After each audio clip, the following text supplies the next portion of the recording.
Continuous tense पढ़ेंगे तो past continuous tense के बारे में हम बताए थे। जहां भी पास्ट के बारे में देखेंगे तो पास्ट जो है वो यस्टरडे को बताता है। किसके बारे में? यस्टरडे। यस्टरडे का मतलब होता है बीता हुआ कल, ठीक है ना। जैसे कि अगर हम बात करते हैं प्रेजेंट तो टुडे के बारे में यानी आज के बारे में, पास्ट यस्टरडे के बारे में, फ्यूचर टुमारो के बारे में जानते हैं। यहाँ पे हमारा फिर बताता कि आपको कि पास्ट टेंस को भी चार भाग में बांटे हैं। Past indefinite, past continuous, past perfect, past perfect continuous.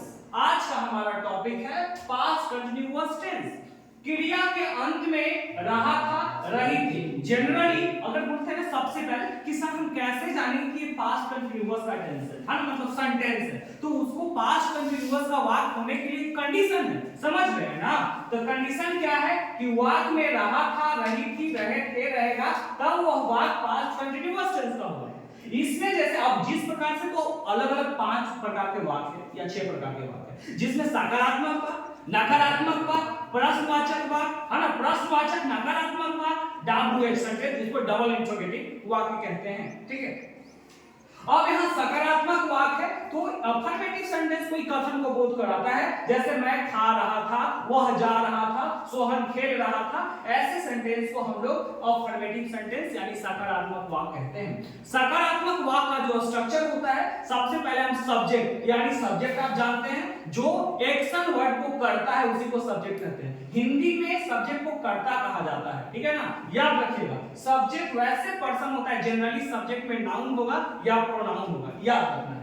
तो सब्जेक्ट, इसके बाद वाज वर्ड प्लस वर्ब का फोर्थ रूप। ये वर्ब का फोर्थ रूप का मतलब होता है सिंपल वर्ब में आईएनजी लगा देना, इसके बाद ऑब्जेक्ट का प्रयोग। जैसे मैं जा रहा था, मैं खा रहा था, आई वाज ईटिंग। अब यहाँ पे देखो ये पर्सन है 3 तरह के, first person, second person, third person. यहाँ नंबर 2 तरह के, singular number, plural number. First person के सिंगुलर नंबर में आई होता है, फर्स्ट पर्सन के प्लूरल नंबर में वी होता है, सेकंड पर्सन के सिंगुलर नंबर में यू, सेकंड पर्सन के प्लूरल नंबर में यू। इसी प्रकार से थर्ड पर्सन के सिंगुलर नंबर में he, she, it, name, okay. और यहाँ पे दे होता है। यहाँ पे आप समझिएगा आई के साथ वाच, बी के साथ वर्ड, यू के साथ वर्ड, यू के साथ वर्ड, दे के साथ वर्ड और ही, सी, इट, नेम के साथ वॉच, ओके। इसके बाद देखिए नेगेटिव सेंटेंस यानी नकारात्मक वाक्य, वैसा सेंटेंस जिसमें नहीं का बोध हो, है ना, नहीं लगा रहे, मना का बोध हो। जैसे है ना, he was not reading book, वह किताब नहीं पढ़ रहा था। ऐसे सेंटेंस को हम नेगेटिव सेंटेंस कहते हैं। नेगेटिव सेंटेंस का स्ट्रक्चर है subject plus was were plus not plus verb का फोर्थ रूप प्लस ऑब्जेक्ट। इसके बाद देखिए जैसे मैंने उदाहरण दिया, you were not eating, तुम नहीं खा रहे थे, समझ में आया। यहाँ पे आपको ध्यान देना है, पहले सब्जेक्ट, फिर वाज या वर्ड। वाज वेयर यहाँ के अनुसार आप प्रयोग कर लेंगे, ऑलरेडी मैंने समझा दिया। और इसके बाद फिर वाज वेयर के बाद नॉट का प्रयोग करना है, क्योंकि नॉट मतलब नहीं होता है, ओके। यही नकारात्मक को बोध कराएगा। और फिर वर्ब का फोर्थ रूप, ये बता दिया मैंने, वर्ब में आईएनजी लगा देना, फोर्थ रूप कहलाता है।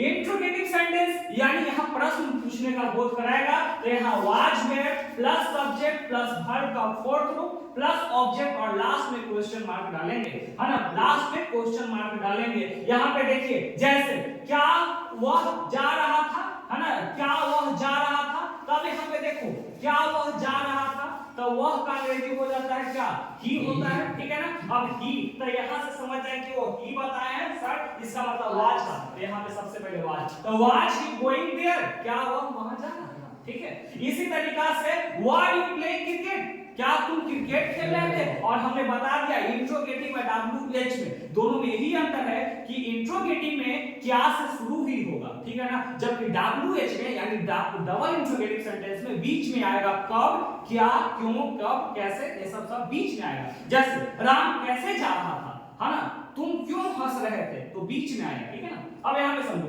इंट्रोगेटिव नेगेटिव सेंटेंस में was were plus subject plus not plus verb four plus object, last में क्वेश्चन मार्क, ओके। जैसे was he not going there, क्या वह वहां नहीं जा रहा था। Were you not playing cricket, क्या तुम क्रिकेट क्रिकेट नहीं खेल रहे थे, ठीक है।